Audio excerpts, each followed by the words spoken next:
DG book में आपका स्वागत है। आज आपके सामने एक बेहतरीन क्वेश्चन हम लेकर आए हैं। पहले आप वीडियो को पॉज कीजिए और इस क्वेश्चन को बनाने का कोशिश कीजिए। चलिए अब हम इसको एक्सप्लेन करते हैं। आपके पास क्वेश्चन दिया है कि एक एक्सटेंडेड मास m है। ये जो ब्लॉक है, बड़ा सा ब्लॉक, इसका लेंथ l है, कैपिटल L, और इसके ऊपर एक छोटा सा ब्लॉक स्मॉल m मास का रखा हुआ है। और ये जो जिस सरफेस पे रखा हुआ है ये हॉरिजेंटल सरफेस, रफ सरफेस है। और ये ब्लॉक और हॉरिजेंटल सरफेस के बीच का जो फ्रिक्शन कोफिशिएंट है वो म्यू दिया हुआ है। और दोनों ब्लॉक के बीच में जो फ्रिक्शन कोफिशिएंट होगा वो μ/2 दिया हुआ है। और हम इस सिस्टम को इनिशियली एट t = 0 पर एक वेलोसिटी v दे दिए और बस इसको छोड़ दिए। अभी मेरा क्वेश्चन पूछ रहा है कि ये स्मॉल मास जो है कितना टाइम के बाद इस बड़े से ब्लॉक से सेपरेट हो जाएगा, मतलब ये जो है इसके ऊपर से गिर जाएगा। अभी देखिए ये क्वेश्चन आप पढ़ने पर आपको ये बात समझ में आ गया होगा। हमको टी निकालना है कि after what time T the smaller object separate from the larger one. तो सबसे पहले हमको देखना होगा ये सेपरेट तभी होगा जब ये ब्लॉक या तो इस साइड में फॉल कर जाए या फिर इधर आकर के फॉल कर जाए। ये इधर की ओर स्लाइड होते हुए तो इधर आकर के फॉल हो जाए। ये दो केस में ये ब्लॉक जो है सेपरेट हो जाएगा। तो अभी हमको सोचना है कि ये पीछे की तरफ गिरेगा ना ये आगे जा कर के इस साइड में गिरेगा, ये सोचना है। तो इसके लिए आप देखिए इनिशियली हम इसको एक v वेलोसिटी दे दिए और छोड़ दिए तो क्या होगा कि चूंकि ये जो नीचे का जो सरफेस है रफ है तो इस ऑब्जेक्ट को आगे बढ़ने से रोकेगा। ये जो है आगे बढ़ने देगा नहीं। नीचे का सरफेस, हॉरिजॉन्टल सरफेस, इस सिस्टम को आगे बढ़ने नहीं देना चाहेगा। दैट मीन्स पीछे की तरफ एक फ्रिक्शन फोर्स लगाएगा। तो जब पीछे की तरफ फ्रिक्शन फोर्स लगाएगा तो ये बड़ी धीरे धीरे आगे जा कर के कहीं ना कहीं रुक जाएगा, स्टॉप हो जाएगा। ठीक उसी तरह से जैसे अगर कोई बस, कोई व्हीकल जो है इसको कुछ वेलोसिटी दिया जाए और उसमें ब्रेक जब लगाते हैं तो ये आगे जा कर के कुछ दूर में रुक जाता है। और जब ब्रेक लगाते हैं तो इसके ऊपर में जो आदमी बैठा होता है वो किस डायरेक्शन में जाता है ये तो आप महसूस किए होंगे कि जब इसको हम ब्रेक लगाएंगे तो ये डेफिनेटली आगे तरफ जाने का टेंडेंसी इसका होगा। तो इतना तो तय है कि ये जो छोटा वाला मास है ये इधर नहीं जाने वाला है। ये जब भी जाएगा तो आगे की तरफ जाएगा और इधर आकर के कहीं ना कहीं फॉल कर जाएगा। अभी इसको फॉल करने के लिए इस बड़ा ब्लॉक के ऊपर में L डिस्टेंस जाना होगा, तब जाकर के ये फॉल होगा। इसका मतलब कह सकते हैं कि बड़ा ब्लॉक के रिलेटिव में ये छोटा ब्लॉक को L डिस्टेंस तय करना पड़ेगा इसको नीचे गिरने के लिए। तो एक तो मेरे पास मिला कि हमको मेरे पास जो स्मॉलर ब्लॉक का, इसको ब्लॉक 1 कह दें और इस ब्लॉक को अगर 2 कह दें तो displacement of block 1 with respect to 2 L होने वाला है। अभी टाइम जब भी हमको टाइम निकालना है तो हम वेलोसिटी का जो अलग अलग 3 मोशन का जो इक्वेशन है वो तीनों में से कोई इक्वेशन लगाएंगे। तो S जब मेरे पास पता है तो S ut + ½ at² हम कोशिश करेंगे लगाने का। तो देखते हैं उसमें क्या क्या जरूरत पड़ेगा हमको। तो S तो पता है और इनिशियली वेलोसिटी v दिया गया है तो इनिशियली दोनों ही ब्लॉक का वेलोसिटी v होगा। जब इसको हम एक v वेलोसिटी से इधर झटका दिए हैं तो इसका भी वेलोसिटी v होगा और इसका भी वेलोसिटी v होगा। तो इनिशियल वेलोसिटी जो होगा दोनों का एक ही है। तो रिलेटिव वेलोसिटी जो है अगर हम कहें तो ये 0 होने वाला है। और ये L इसको I लिख दीजिए वेक्टर फॉर्म में।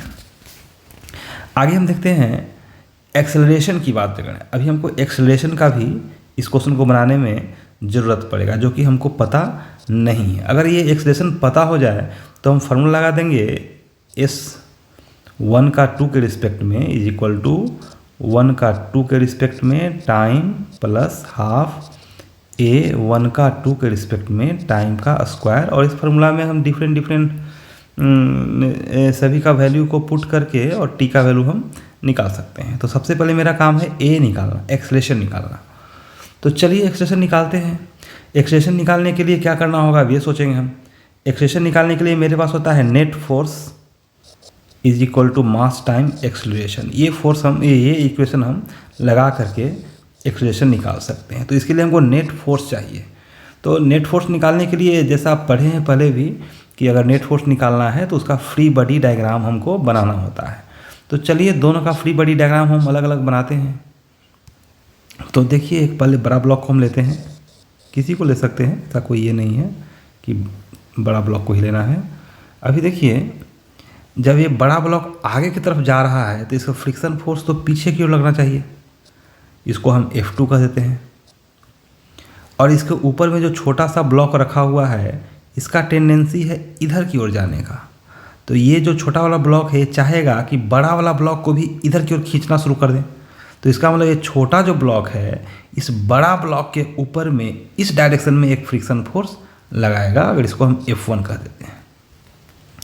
इसके बाद इसका ग्रेविटेशनल पुल अर्थ का द्वारा नीचे mg हो जाएगा और ऊपर से ये छोटा वाला ऑब्जेक्ट भी इस पर mg लगाएगा और हॉरिजॉन्टल सरफेस को ऊपर की ओर रिएक्शन फोर्स देगा।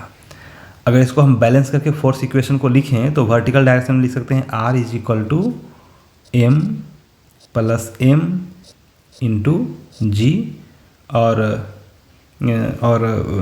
इस डायरेक्शन में अगर हॉरिजॉन्टल डायरेक्शन में लिखें हम और वेक्टर फॉर्म में लिखने का कोशिश करेंगे हम तो लिख सकते हैं कि F2 माइनस आई, इस डायरेक्शन में माइनस होता है और इस डायरेक्शन में प्लस मानते हैं, प्लस F1, ये F1 फोर्स लग रहा है, आई नेट फोर्स, ये हो गया net force. Net force is equal to आप जानते हैं मास टाइम्स एक्सेलरेशन। तो ये फोर्स लगाते हैं, ये मेरा इक्वेशन हुआ। अभी देखिए ये छोटा ब्लॉक का भी बनाते हैं एक FBD हम, तो उसमें देखते हैं क्या होता है। देखिए छोटा जो ब्लॉक होगा इसका टेंडेंसी है इधर की ओर जाने का। तो इसके नीचे में जो बड़ा ब्लॉक है, पहले से जो बैठा हुआ है बड़ा ब्लॉक इसके नीचे में, तो ये छोटा ब्लॉक चाहेगा कि इसको हम बड़ा ब्लॉक को भी इधर खींचें और ये बड़ा ब्लॉक चाहेगा कि इसको हम इधर की ओर जाने नहीं दें, मतलब इसको अपोज करेगा, तो फ्रिक्शन फोर्स तो इधर लग जाएगा। अब चूंकि छोटा ब्लॉक बड़ा ब्लॉक पर F1 लगाया था तो बड़ा ब्लॉक भी छोटा ब्लॉक पर F1 बैक साइड में लगा देगा F1। इसके अलावा ग्रेविटेशनल पुल नीचे mg और ऊपर के डायरेक्शन में नॉर्मल फोर्स n। अगर इसका हम इक्वेशन लिखें तो n is equal to mg और F1 is equal to F1, इसको लिखना पड़ेगा। अगर वेक्टर फॉर्म में लिखें हम F1 minus i is equal to mass small m, mass time acceleration. इसका एक्सेलरेशन को A1 कह दें, A1 ठीक है, इसका A1 कह देते हैं और ऊपर के जो बड़ा सा ऑब्जेक्ट है उसके एक्सेलरेशन को A2 कह देते हैं। तो आगे देखते हैं। अभी F1 का वैल्यू अगर पुट करें तो जानते हैं ये फार्मूला आपको पता होगा, F is equal to mu n होता है। तो म्यू का वैल्यू तो इसके लिए μ/2 दिया हुआ है, तो फार्मूला पुट करेंगे F1 का तो μ/2 और n का वैल्यू mg है, तो μ/2 mg minus i is equal to ma1, m cancel कर दीजिए तो a1 का वैल्यू हमको यहाँ से पता चल गया माइनस μg/2i। अब जब a1 का वैल्यू पता चल गया तो a2 का निकालना होगा। a2 कहाँ से निकलेगा, तो a2 हमको यहाँ से निकालना होगा। तो इस इक्वेशन को फिर से लिखते हैं, minus f2i plus f1i is equal to mass time acceleration. Value put करेंगे F2 तो नीचे हॉरिजॉन्टल सरफेस का फ्रिक्शन फोर्स लग रहा है, तो यहाँ पर तो फ्रिक्शन कोएफिशिएंट म्यू दिया हुआ है और रिएक्शन फोर्स इस हॉरिजॉन्टल टेबल का R है। R का वैल्यू पुट कर दीजिए m प्लस mg, ये हो गया friction force plus I plus F1 तो ऊपर का फ्रिक्शन फोर्स है जो कि F1 आप यहाँ निकाल चुके हैं। इससे F1 यहाँ से F1 पता करिए, F1 μ/2 n का वैल्यू mg पता है, I मास टाइम एक्सेलरेशन। इसको सोल्व करके हम a2 का वैल्यू निकाल सकते हैं। इसको सोल्व कीजिए बढ़िया से, तो μg कॉमन हो गया, I भी निकाल दीजिए कॉमन। तो मेरे पास बच गया -2m plus m/2 is equal to mass times acceleration. Solve बढ़िया से करिए इसको। म्यू जी एक कैपिटल M होगा, ये ठीक है, ये 2m। बढ़िया से सोल्व कीजिएगा तो -2m -m/2 और इस कैपिटल मास को भी अगर हम लाएं तो बाई m हो जाएगा। ये इतना I, बढ़िया से इसको सोल्व कर लीजिएगा। इतना I, ये आपका A2 का वैल्यू पता आपको चल गया है। अभी देखिए A2 का वैल्यू पता चल गया है, A1 का वैल्यू भी पता चल गया है। तो हम रिलेटिव एक्सप्रेशन निकालते हैं 1 का 2 के रिस्पेक्ट में, जो आप जानते हैं A1 माइनस A2।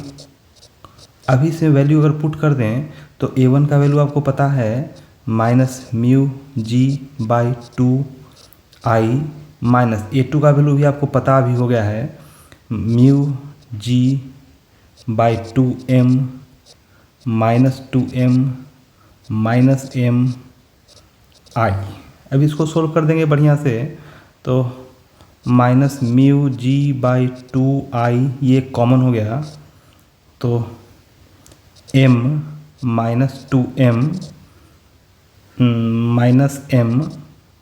-m/2m ये इतना, ये आपका इतना आ रहा है। इसको बढ़िया से सोल्व कर लीजिए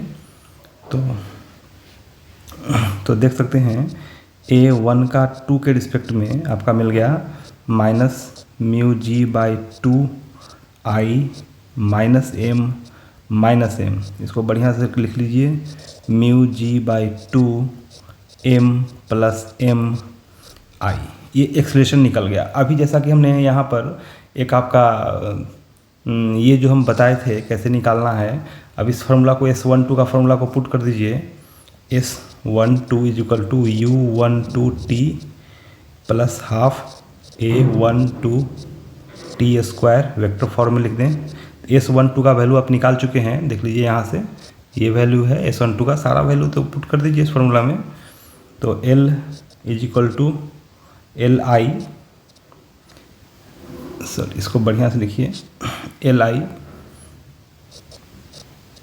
और ये तो 0 हो गया, बच गया ½ A12 का आप निकाल चुके हैं μg/2m +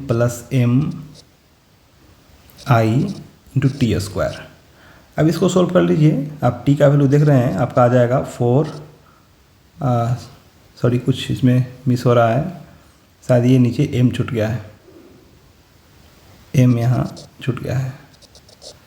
तो 4mL/μgm + m इसका रूट, ये आपका टाइम आया।